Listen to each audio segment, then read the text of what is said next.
Boa noite, amigo telespectador. Seja muito bem-vindo ao programa Grisa TV, um olhar pangrisiano.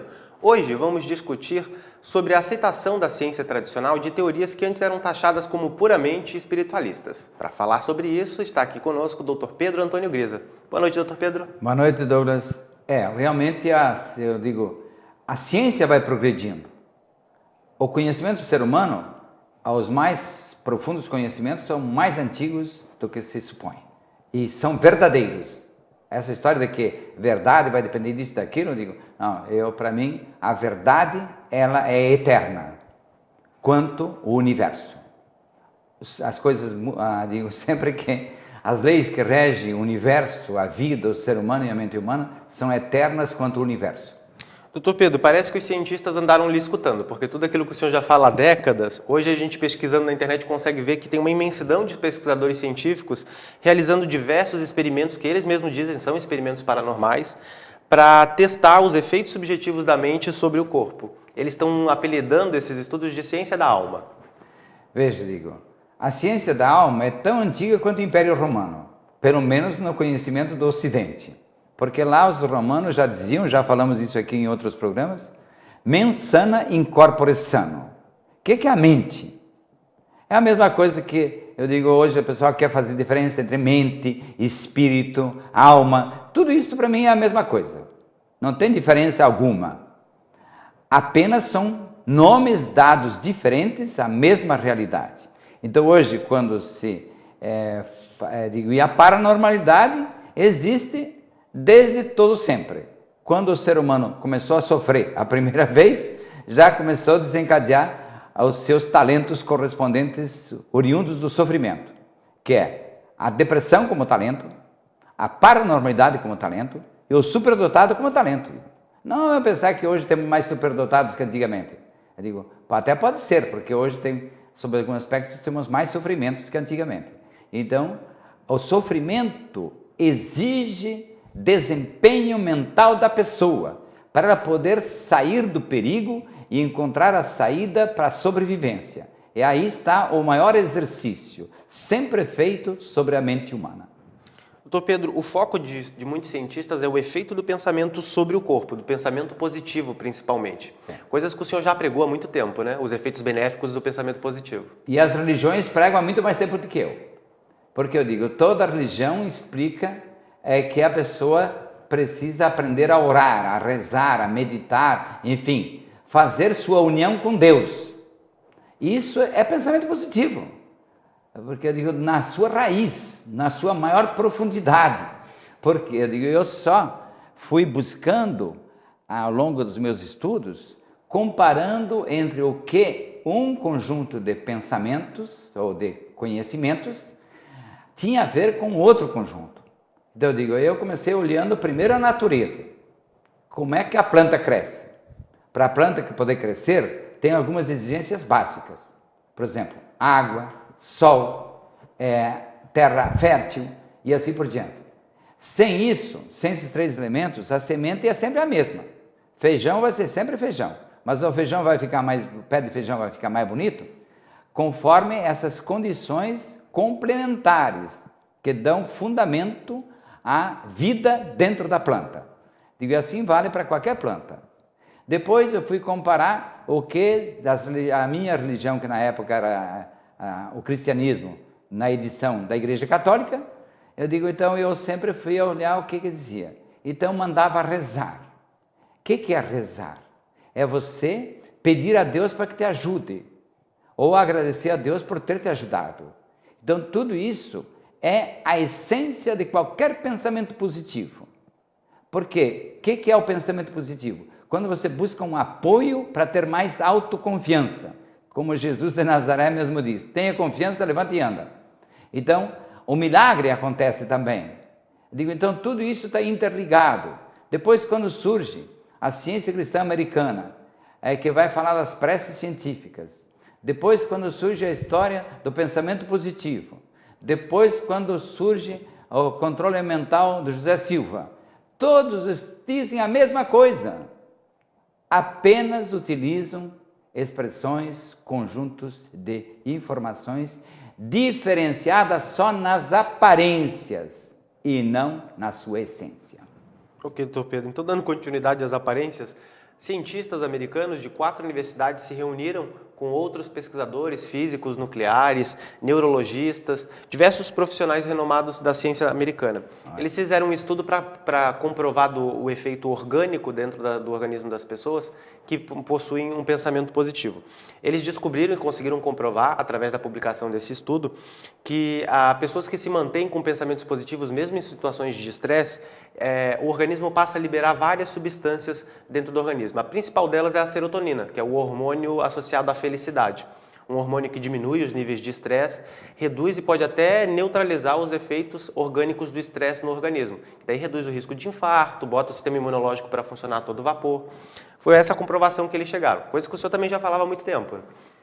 Inclusive eu tenho um tema específico dentro do terceiro ano do nosso curso de formação do parapsicólogo clínico, que fala prazer, satisfação e felicidade. Então eu digo, a felicidade é perene, porque a felicidade depende de 2, 3 condições essenciais. Primeiro, que a pessoa vai estar ligada a uma confiança fundamental. Eu digo, não importa se essa confiança, se essa é fruto de um fanatismo, ou se é fruto de uma crença de um Deus que é valorizado por essa ou por aquela religião, se é ligado a aquela divindade patrocinada por essa ou aquele conjunto de conhecimentos, ou se a felicidade vem fundamentada, acima de tudo, na garantia tranquila da sobrevivência do indivíduo e do grupo, porque o indivíduo não sobrevive sem o grupo. Então eu digo, isso tudo está interassociado. Então, eu percebi isso há mais tempo, eu digo, até lá no meu livro, Liberte Seu Poder Extra, cuja primeira edição foi em 83, vem reforçado no livro que produzi com o Frei Gulino Bach, A Cura pela Imposição das Mãos, e depois vem reforçado para os livros seguintes, Paranormalidade para Todos, em que eu coloco lá, inclusive, que a pessoa se alimenta mais de pensamentos do que de alimentos, porque o mental sempre vale mais que o biológico. Então, eu digo, tudo isso tem a ver com essa história que agora os cientistas, finalmente, eu digo, aqueles que se dizem cientistas, digo, para mim não são tão cientistas assim, tem pensadores antigos que são mais cientistas que esses cientistas modernos, que só querem ver aquilo que os olhos enxergam, querem ver os resultados que as micropartículas do nosso organismo apresentam, com seus instrumentos maravilhosos. Tudo isso, digo, vem somar. É maravilhoso saber disso. É ótimo. Só que eles ainda estão focando as aparências, aquilo que aparece. Digo, a parapsicologia não precisa de laboratório onde tem que provar isso e aquilo.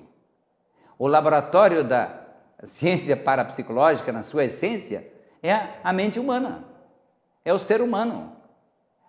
E a mente humana, digo, está dentro das categorias dos seres invisíveis. Digo, quem vê a lei da gravidade puxando? Ninguém. Quem sente a lei da gravidade? Ninguém. Digo, quem já viu o subconsciente passeando por aí? Ninguém. Quem viu o inconsciente Freud passeando por aí? Ninguém. Porque isso faz parte das essências do ser humano, da mente humana, de como nós funcionamos. Digo, quem já viu o que comanda a seiva de uma planta subindo pelo tronco e pelos galhos, pelas folhas e pelas flores e pelos frutos? Digo, ninguém vai ver nada. Vai ver o movimento dos elementos bioquímicos, dos elementos perceptíveis aos nossos sentidos. Mas o que de fato comanda esse processo? Eu já falei aqui no programa anterior, meu entusiasmo lá de criança, frente à dália que havia florido lá na ponta do galho. Eu digo, ninguém vê o que acontece dentro. Não adianta dizer, porque tudo isso é essência, essência imperceptível aos nossos sentidos. Então, obrigado, meus grandes, reconhecidos cientistas dentro de uma categoria de pensamento humano. Porque eu digo, quem é mais cientista? É o teólogo? O teólogo também olha a Deus de uma forma limitada. Porque o teólogo estuda a Deus Já disse uma vez, conta a lenda, né, conta a historinha, de que Santo Agostinho estava na praia pensando em Deus. E aí ele vê o menino que vai lá na praia com uma concha, lá no mar com uma concha, abre um buraquinho na areia e joga a água da concha dentro do buraquinho. Ele vai e continua transportando a água do mar para o buraquinho. Aí Agostinho diz: o que você está fazendo aí? Ele disse: eu estou querendo botar o mar aqui dentro desse buraquinho. Aí Santo Agostinho diz: menino, o que é isso? Nunca você vai conseguir isso. Disse: você quer colocar Deus dentro da sua cabeça? É a mesma coisa. Então, essa questão de que o invisível, como o imaginário, não tem limites, não tem tamanho. É do tamanho do universo e muito mais, e é tão minúsculo quanto a menor partícula perceptível aos nossos sentidos, eu digo, que houve um tempo que a molécula era a partícula mais, depois foi o átomo, depois foram as partículas subatômicas, e agora são as partículas atômicas, aliás, e depois as partículas subatômicas. Então, o tamanho perceptível da matéria, o elemento menor, é tão imenso quanto o próprio universo. Ok, doutor Pedro. Agora nós vamos para o intervalo. Daqui a pouquinho nós já voltamos com mais Grisa TV, um olhar pangrisiano.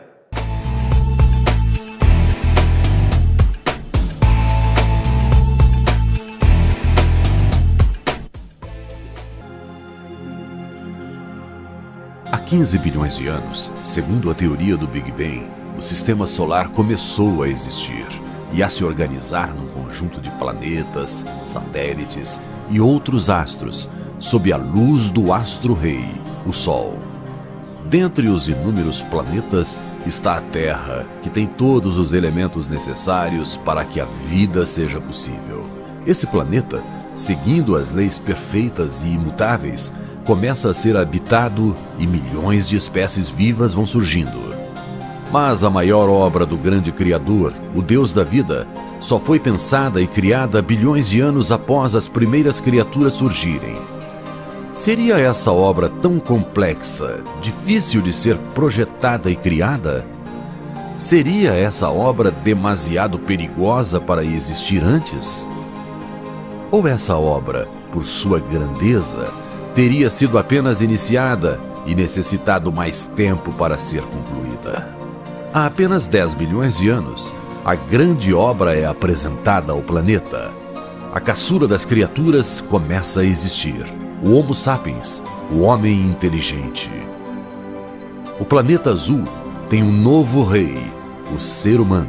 E há 10 milhões de anos, esse ser procura-se. Tenta encontrar sua origem cosmodivina, seu equilíbrio interior, seu autoconhecimento, seu modo harmônico de ser. Nas últimas décadas, dedicou-se intensamente ao estudo das leis que regem a matéria e a cada dia o homem é surpreendido com novas tecnologias que propiciam sempre mais conforto e prazer. E ao mesmo tempo, esse ser sente-se cada vez mais num vazio existencial. E eis então que surge uma nova ciência, a parapsicologia, que vem resgatando o ser humano como tal. Um novo homem, com novos valores, com uma nova consciência, com uma nova cosmovisão.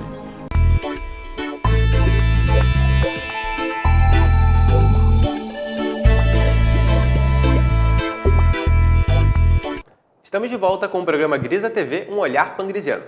Doutor Pedro, no bloco anterior a gente estava falando sobre o estudo norte-americano de cientistas que comprovaram os efeitos benéficos do pensamento positivo sobre o corpo humano. Em entrevista, os cientistas, eu achei interessante, separei aqui um fato para o senhor, que os cientistas já haviam feito esses experimentos outras vezes sem resultados positivos, sem conclusões positivas. Certo. Dessa vez, eles incluíram na equipe deles um físico nuclear, um famoso físico nuclear americano. E a presença dele foi imprescindível para o sucesso do experimento. Depois, no final, quando eles apresentaram, um repórter perguntou para ele o que teve de diferente nesse experimento para os anteriores. Ele falou: nesse nós acreditamos que a gente ia encontrar um resultado positivo. Veja, a atitude mental do pesquisador. Na física quântica, se diz que o evento muda de acordo com o pensamento do pesquisador. Já existem essas informações, digo. Mas muito antes disso, digo, a gente pode perceber o quê? Que há coisas que são observáveis por qualquer pessoa. Quem é mais feliz, quem está mais contente, quem está mais confiante, quem está mais determinado, consegue as coisas com muito mais resultado. E quem não está contente, quem está azedo, quem está reclamando, quem está falando mal, quem nunca está contente com o que tem, esse vai ter dificuldade de conseguir os resultados. Então eu digo, eu tenho isso tudo em CDs, digo, um CD que eu sempre indico para as pessoas que às vezes vêm lá no Instituto com dificuldade de saúde, SV, o CD número 3, Saúde e Vitalidade. O que consta nesse CD? Procurar fazer com que a pessoa perceba as coisas boas que tem na sua vida, especialmente na área da saúde, da vitalidade, do seu organismo vivo, sadio e vigoroso. Quanto mais a pessoa percebe, e percebe resultados positivos na sua vida. Então, constatar que eu já venci na vida. Então, eu digo, dos argumentos mais poderosos que eu tenho usado e que tenho mostrado resultado, é quando eu digo para a pessoa, veja, a sua depressão vem de onde? Vem do fato de você ter nascido de uma gestação difícil, que a mãe nem esperava, e depois ainda o parto da sua mãe foi difícil, o seu nascimento foi complicado. Então o que acontece? Mas então você ficou pensando só no sofrimento, na dificuldade, no obstáculo. Quanto mais pensa nisso, mais depressivo você é. Agora, quando você percebe que isso foi apenas uma aparência, um momento passageiro, mas a grande verdade qual foi? Que você nasceu vivo, normal, perfeito, sadio, e ainda nasceu bonito e inteligente sobremesa. E assim por diante. Então o que eu faço? A pessoa focar. E vai lá, dá para, chegando em casa, dá um abraço na sua mãe e diz, nós somos campeões, nós vencemos a morte. Quem venceu a morte vai ter medo de quê? O dia que eu nasci, a mãe tinha medo que nós dois fôssemos morar lá na casinha fria do cemitério, mas na verdade nós vivemos. Então nós somos vitoriosos, nós somos vencedores, nós somos campeões. Perceber isso é uma terapia fantástica. E eu digo, e vale para todos vocês que estão ouvindo agora que tem alguma complicação nesse campo. Doutor Pedro, os cientistas, eu acho que sem querer, comprovaram uma outra tese sua, a de que doença não existe, né? Que se o pensamento positivo conseguiu neutralizar as chances de infarto, risco de taquicardia, então logo as doenças podem ser, como o senhor já afirma, uma manifestação do corpo de alguma coisa errada na nossa cabeça. Exatamente. Porque eu digo, na verdade, porque eu digo, durante 33 anos eu meditei, pesquisei, conversei comigo mesmo, com Deus, com tudo que eu tinha chance de me relacionar para entender. Por que aquela frase lá naquele livro de Yoga para Cristãos, que eu estudei em 63, dizia que doença não existe. Se minha mãe vive doente, se eu já passei por tantas dificuldades de saúde e tudo mais, como é que doença não existe?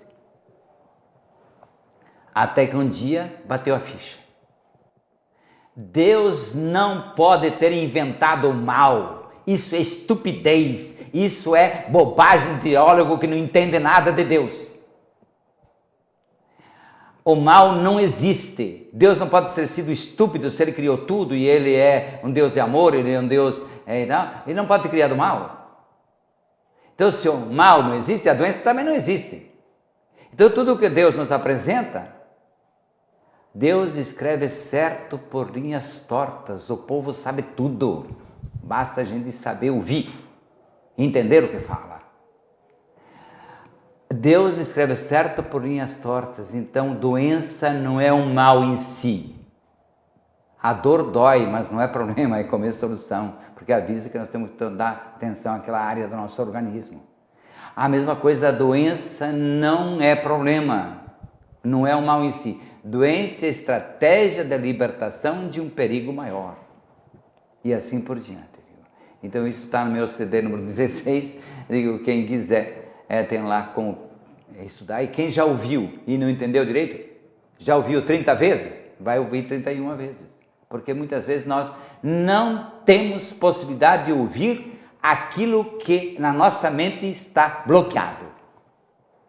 Por mais que nossos ouvidos escutem, a nossa mente não entende, se você não está aberto para o entendimento. Ok, doutor Pedro, um outro grupo de cientistas no Canadá fizeram outro estudo também bastante interessante. O objetivo deles era entender aquilo que a mente humana consegue perceber, o que o subconsciente percebe, que o consciente não percebe. Então eles pegaram um grupo de pessoas, mostraram para esse grupo de pessoas 10 fotografias de 10 indivíduos diferentes. Dentre esses indivíduos haviam pessoas comuns e haviam bandidos condenados. Eles botaram uma roupinha normal nas pessoas para parecerem pessoas normais. Pegaram o objeto do teste das pessoas, né, e foram mostrando essas figuras rapidamente, só podia olhar durante 1 segundo para essas imagens. E as pessoas tinham que separar numa pilha as pessoas que elas confiavam e na outra pilha as pessoas que elas não confiavam. 90% das pessoas que colocaram as cartinhas do lado dos não confiáveis escolheram corretamente as pessoas nas quais elas não deveriam confiar, que eram bandidos, criminosos, assassinos, estupradores, todos bandidos que já haviam sido condenados por crimes bárbaros, violentos. Veja, a pessoa que não está bloqueada por conhecimentos muito científicos, eu digo, como chamam por aí, a pessoa que é capaz de olhar com mais naturalidade, com mais tranquilidade, ela já percebe. Eu sempre falo que as pessoas às vezes dizem assim, o olhar desse cara não é confiável. Porque todo mundo sabe, a ciência popular sabe há séculos e milênios. Olhar é espelho da alma. E se a alma é a mesma coisa que a mente, e se a mente tem a ver com as atitudes mentais e as atitudes comportamentais, com as reações emocionais, então lá nos espelhos da alma, nos olhos, já estão presentes as informações se esse cara é confiável ou não. O que eles olharam para aquela foto? Mas só que do olhar se irradia sobre o rosto da pessoa. As feições do rosto, as contrações do rosto, que às vezes nós nem percebemos, a pessoa é capaz de, numa fotografia instantânea, de menos de um segundo, que a pessoa olhava para a foto, já identificava se aquela pessoa, que mensagens eram transmitidas pelos olhos, pela coloração do nariz, pela coloração das faces, pela contração de cada elemento da face da pessoa. Eu tenho cara de santo, eu não sei se eu sou, mas em todo caso, as pessoas chegam na minha sala, todo mundo fica bem. Por quê? Porque eu tenho uma atitude mental, que quando a pessoa entra na minha sala, eu já sei que eu vou poder colaborar com essa pessoa em alguma coisa. O que ela vem buscar? Eu não sei, eu não sou vidente. Mas eu sei que ela vem buscar alguma coisa que ela sabe que eu posso. Quando ela se senta à minha frente e percebe que eu estou com uma atitude mental de buscar ajudá-la, já começou a terapia. A terapia mais profunda e mais importante não é feita pelas palavras. A terapia mais profunda é feita pela telepatia, pela comunicação daquilo que o nosso corpo retrata da nossa mente. Especialmente o olhar, especialmente a forma de você até sentar. Aqui o João sempre diz, Grisa, como que você vai ficar sentado? Assim, ajeita a câmera para mim. Então eu digo, o que acontece? Porque a minha formação básica, é moleque da roça. É que não tinha um lugar fixo para ficar olhando. Era curioso para olhar para tudo que era lado. Mas também depois eu sou ator. E o ator não gosta de ficar preso a uma direção só. Então, aqui na televisão, como em outros momentos que eu estive dentro, a minha maior dificuldade era ficar com o olhar como se estivesse olhando para o público. Por quê? Ainda mais que eu não enxergo a câmera. Então, mais ainda, fica difícil de você parecer que está olhando para o público. Agora, se eu estou olhando para vocês, repara em mim, e vocês percebem também que nesse programa eu sempre quero falar alguma coisa que beneficie a vocês que estão assistindo o programa, a vocês que estão ouvindo o programa, a vocês que estão interessados no assunto, ou até quem não está interessado. Eu tenho um depoimento já, ele diz, a pessoa passou, Grisa, na sala, e quando viu que era você que estava falando, a pessoa parou. Por quê? Porque ele percebeu que eu sou um cara que quer bem as pessoas. Digo, isso eu posso falar com toda tranquilidade. E todos os meus livros escritos, todos os meus CDs produzidos, tudo visa ajudar as pessoas a serem melhores e mais felizes. Então eu digo, tudo isso é terapia, pode chamar assim, mas é mais que isso, é o caminho para a felicidade. Perfeito, Dr. Pedro. Você de casa pode aprender muito mais sobre parapsicologia do Sistema Grisa em nosso portal na internet. Acesse www.sistemagrisa.com.br. Muito obrigado pela sua presença e até o próximo episódio do programa Grisa TV, um olhar pangrisiano. Boa noite.